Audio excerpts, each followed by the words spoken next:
विनाशकारी भूकंप की वजह से जापान के कई इलाकों में भारी तबाही मची है। 35,000 से ज्यादा घरों की बिजली गुल हो गई।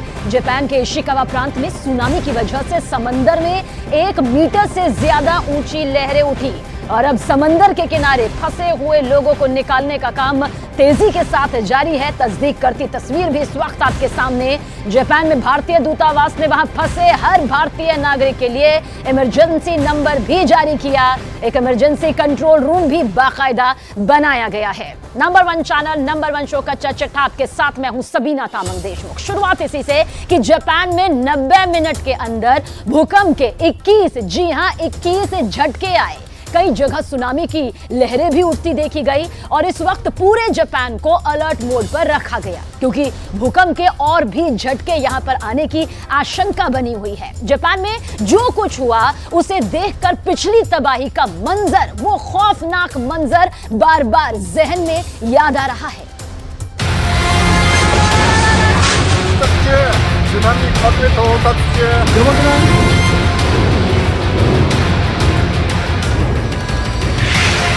सात 7.6 की तीव्रता से कांप उठा जापान।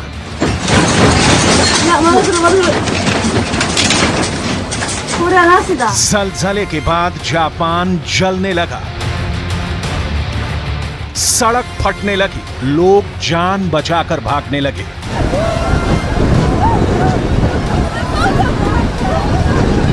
जापान के रेलवे स्टेशन पर दिखी बड़ी दहशत।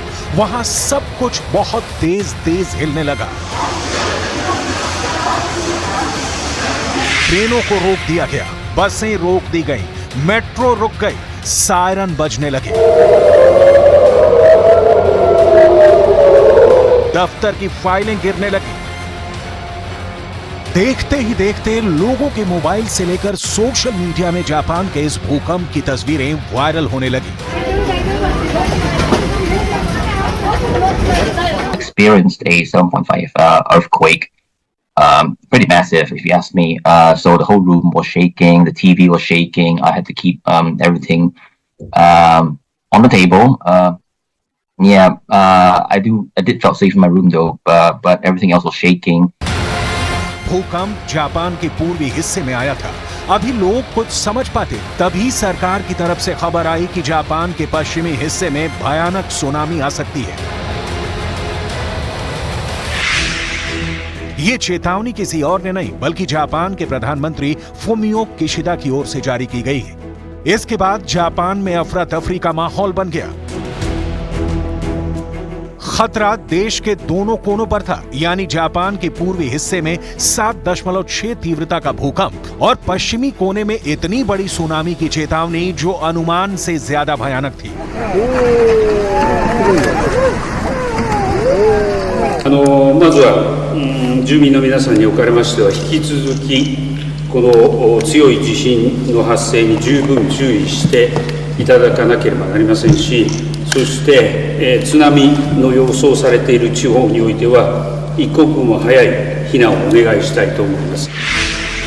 रिपोर्ट के मुताबिक सुनामी का स्तर 5 मीटर यानी 16.5 फीट तक पहुंचने का अनुमान जताया गया। जापान की मौसम एजेंसी ने जापान के लोगों को ऊंचे स्थानों पर जाने की सलाह दी। भूकंप आते ही जापान से कई डरावनी तस्वीरें और वीडियो सोशल मीडिया पर वायरल होने लगे। जापान मौसम विज्ञान एजेंसी ने इशिकावा, निगाटा, तोयामा प्रांत के पश्चिमी तटीय क्षेत्रों में सुनामी की चेतावनी जारी की। सुनामी की चेतावनी के बाद लोगों से इशिकावा, निगाटा, तोयामा और यागामाता प्रांतों के तटीय क्षेत्रों को जल्द से जल्द छोड़ने के लिए कहा गया। अनुमान जताया गया कि समुद्र की लहरें 5 मीटर यानी 16 फीट तक ऊंची उठ सकती हैं। इस बीच ये भी जानकारी सामने आई कि इशिकावा प्रांत के वाजिमा शहर में 1.2 मीटर की सुनामी की लहर टकराई। जापान में 6 बार भूकंप आया। जमीन ऐसे हिली कि पूरा जापान कांपने लगा। जापान मौसम विज्ञान एजेंसी यानी JMA ने कहा कि जापान के मुख्य द्वीप होन्शु के जापान सागर की ओर नोटो क्षेत्र में स्थानीय समय के मुताबिक शाम 4:06 पर 5.7 तीव्रता का भूकंप आया। यह पहला झटका था। इसके बाद शाम 4:10 पर 7.6 तीव्रता का भूकंप 4:18 पर 6.1 तीव्रता का भूकंप, 4:23 पर 4.5 तीव्रता का भूकंप, 4:29 पर 4.6 तीव्रता का भूकंप और 4:32 पर 4.8 तीव्रता का भूकंप आया। Suddenly it get pretty strong earthquake. You can see all the snow from the electric wire goes down, and also from the roof go down, and all the car is shaking, and so everybody was panicked that time. America के island हवाई में प्रशांत tsunami चेतावनी केंद्र ने चेतावनी जारी करते हुए कहा कि जापान तट पर भूकंप के केंद्र के 300 किलोमीटर के दायरे में खतरनाक सुनामी की लहरें उठने जा रही हैं। इसकी पूरी आशंका है। भूकंप के झटके टोक्यो और पूरे कांटो इलाके में महसूस किए गए हैं। जिसने भी जापान की इन तस्वीरों को देखा, उसके ज़हन में मार्च 2011 के भूकंप और उसके बाद की सुनामी की तस्वीरें एक बार फिर से ताजा हो गईं। उस वक्त भी जापान की जमीन ऐसे ही हिली थी जब जापान में लाशों को दफनाने के लिए जगह कम पड़ गई थी। एक ही झटके में 15,000 से ज्यादा लोगों की मौत हो गई थी, जबकि 6,000 से ज्यादा लोग घायल हो गए थे और 3,000 से ज्यादा लोग लापता हो गए थे। जानकारी के मुताबिक जापान में आया मार्च 2011 का भूकंप पिछले 25 साल की सबसे बड़ी आपदा में से एक था। हालांकि उस वक्त 9.0 तीव्रता का भूकंप आया था, जिसने स्कूलों सहित समूचे इलाके को लील लिया था। वैसे तो जापान में भूकंप आते रहते हैं, लेकिन साल 2015 के बाद आए ऐसे भूकंप के झटके जिनकी तीव्रता ने जापानियों को भी हिला दिया। जापान में 2015 के बाद से जो 5 बड़े भूकंप आए हैं, उनकी तीव्रता 7 से ज्यादा ही रही है। ऐसे भूकंप वाकई बहुत खतरनाक साबित हो सकते हैं। इस बार 2024 की पहली तारीख को जापान में जो भूकंप आया है, वो 7.6 तीव्रता का रहा। 30 मई 2015 को 7.8 की तीव्रता, 13 फरवरी 2021 को 7.1 की तीव्रता का भूकंप, 20 मार्च 2021 को 7.0 तीव्रता का भूकंप, 16 मार्च 2022 को 7.3 तीव्रता का भूकंप, 5 मई 2023 को 6.3 तीव्रता का भूकंप, 1 जनवरी 2024 को 7.5 तीव्रता का भूकंप। जापान जब जब ऐसे कांपता है, जापान ही नहीं पूरी दुनिया डर जाती है। जापान जब जब ऐसे भूकंप का सामना करता है, लगता है इस बार तबाही बहुत ज्यादा हो सकती है। सवाल है कि क्यों बार बार कांपती है जापान की जमीन? भूकंप के लिहाज से जापान बेहद संवेदनशील देश है। इसका कारण है यहां मिलने वाली धरती की सबसे अशांत टेक्टोनिक प्लेट्स। ये प्लेटें एक अभिकेंद्रित सीमा बनाती हैं, जिसके कारण ये क्षेत्र दुनिया के सर्वाधिक भूकंप का केंद्र बन जाता है।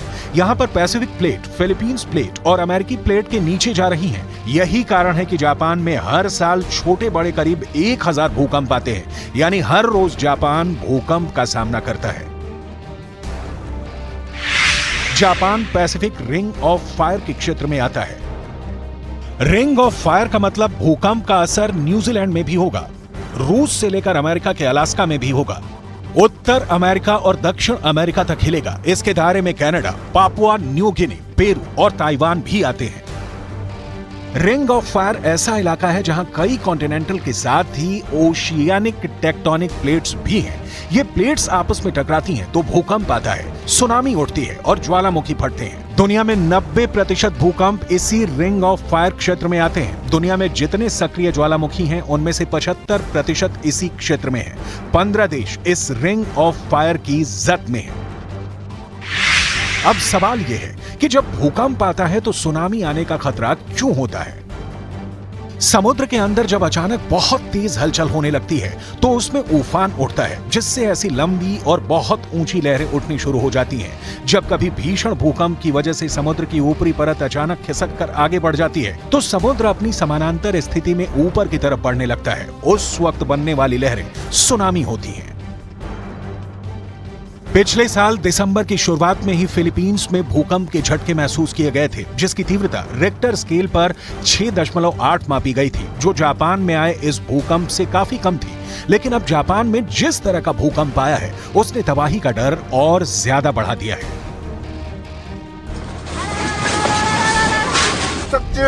津波一発目到達中。やばくない？